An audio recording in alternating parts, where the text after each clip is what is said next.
Hello everyone, good morning, ಶುಭೋದಯ. ನಾನು ಬೆಳಗ್ಗೆ ಬೇಗ ಎದ್ಬಿಟ್ಟು ಮಾರ್ನಿಂಗ್ ಡ್ರಿಂಕ್ ಪ್ರಿಪೇರ್ ಮಾಡೋಣ ಅಂತ ಒಂದು ಗ್ಲಾಸ್ ನೀರಿಗೆ ಒಂದು ಚಮಚ ಅಜ್ವಾನ, ಒಂದು ಚಮಚ ಜೀರಿಗೆ ಹಾಕಿಬಿಟ್ಟು 2 ನಿಮಿಷ ಕುದಿಸಿ ಒಂದು ಗ್ಲಾಸ್ಗೆ ಹಾಕ್ಕೊಂಡು ಸೋಸ್ಕೊಂಡು ಕುಡಿದೆ. ಇದು ಬಾಡಿ ಫ್ಯಾಟ್ ಲಾಸ್ ಮಾಡೋದಕ್ಕೆ ಹೆಲ್ಪ್ ಮಾಡುತ್ತೆ.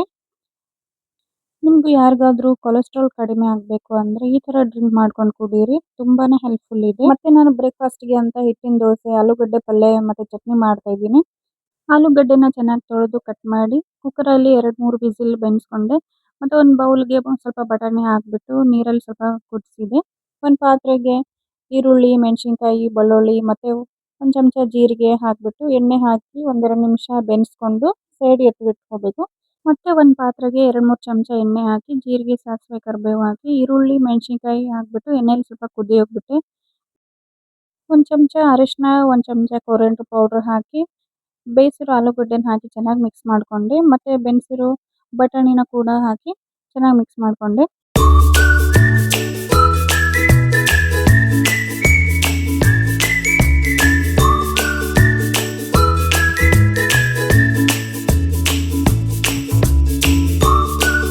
ಒಂದು ಬೌಲ್ಗೆ 1 ಕಪ್ ಗೋಧಿ ಹಿಟ್ಟು, 1 ಕಪ್ ಕಡಲೆ ಹಿಟ್ಟು, 1 ಕಪ್ ರವೆ ಹಾಕಿ 1 ಚಮಚ ಉಪ್ಪು ಹಾಕಿ ನೀರು ಹಾಕ್ಕೊಂಡು ಚೆನ್ನಾಗಿ ಮಿಕ್ಸ್ ಮಾಡಿಕೊಂಡೆ. ಗಂಟು ಇಲ್ದಂಗೆ ಚೆನ್ನಾಗಿ ಕಲಿಸ್ಕೊಂಡೆ. ಅಷ್ಟು ನೀರು ಇರಬಾರ್ದು, ಅಷ್ಟು ಗಟ್ಟಿ ಇರಬಾರ್ದು, ಆ ಥರ ಇರಬೇಕು ಬ್ಯಾಟರು. ಮೇಲ್ಗಡೆ ಒಂದು ಪ್ಲೇಟ್ ಮುಚ್ಚಿ ಅರ್ಧ ಗಂಟೆ ಎತ್ತಿಟ್ಕೋಬೇಕು. ಮತ್ತು ಚಟ್ನಿಗೆ ರೆಡಿ ಮಾಡ್ಕೊಂಡಿರೋದನ್ನೆಲ್ಲ ಮಿಕ್ಸಿಗೆ ಹಾಕ್ಕೊಂಡು ಚಟ್ನಿ ಮಾಡಿಕೊಂಡೆ. ಪ್ಯಾನ್ನ ಕಾಯೋದಕ್ಕಿಟ್ಟು 1 ಚಮಚ ಎಣ್ಣೆ ಹಾಕಿ ದೋಸೆ ಹಾಕಿದೆ, ತುಂಬ ಚೆನ್ನಾಗಿ ಬಂದಿತ್ತು. ಇದಕ್ಕಿನ್ನೂ ಈರುಳ್ಳಿ, ಮೆಣಸಿನ್ಕಾಯಿ, ಕರಿಬೇವು, ಕೊತ್ತಂಬರಿ ಸಣ್ಣಗೆ ಹೆಚ್ಕೊಂಡು ಹಾಕ್ಕೊಳ್ಬೋದು, ಚೆನ್ನಾಗಿ ಬರುತ್ತೆ. ನನಗೂ ನನ್ನ ಮಗಳಿಗೂ ಈ ಥರ ದೋಸೆ ಅಂದರೆ ತುಂಬ ಇಷ್ಟ.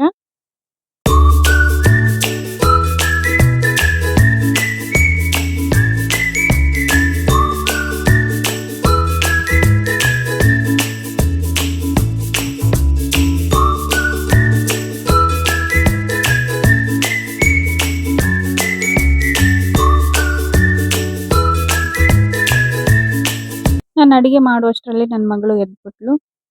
ನನ್ನ ಫೇವ್ರೆಟ್ ಸೀರಿಯಲ್ ಶ್ರೀ ರಾಘವೇಂದ್ರ ಮಹಾತ್ಮೆನ ನೋಡ್ಕೊತ ನಾನು ನನ್ನ ಮಗಳು ಬ್ರೇಕ್ಫಾಸ್ಟ್ ಮುಗಿಸಿದ್ವಿ.